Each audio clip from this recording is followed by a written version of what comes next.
ഈശോ ജീവിക്കുന്നവനായി നമ്മുടെ കൂടെയുണ്ടെന്ന് നമുക്ക് തിരിച്ചറിയാൻ പറ്റുന്നത് വചനം മുറിക്കപ്പെടുമ്പോഴും, ജീവിതത്തിൽ വചനം മുറിയപ്പെടുമ്പോഴും, അല്ലെങ്കിൽ ദൈവവചനം നമ്മുടെ ജീവിതത്തിൽ മുറിയപ്പെടാൻ അനുവദിക്കുമ്പോഴും, വിശുദ്ധ കുർബാനയുടെ ഭാഗമാകുമ്പോഴാണ് ആത്മീയ നയനങ്ങൾ തുറക്കപ്പെട്ടിട്ട് ഈശോയാണല്ലോ എന്റെ കൂടെ നടക്കുന്നേ.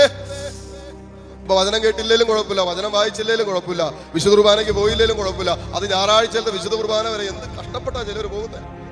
തന്നെയാണോ ഇന്ന് കുർബാനയ്ക്ക് വന്നിരുന്നത്? ഓ മമ്മി പറഞ്ഞു പോടാ, കടമുള്ള ദിവസം.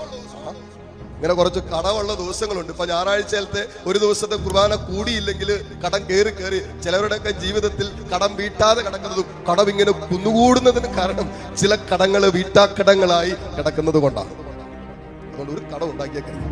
ഒന്നുമില്ലാത്ത ഒരു ആത്മീയ ജീവിതത്തിലേക്ക് ഒരു ദൈവ പൈതൽ മാറുന്നത് ഈശോ ജീവിക്കുന്നവനായി കൂടെയുള്ള അനുഭവത്തിലൂടെ കടന്നു പോകും.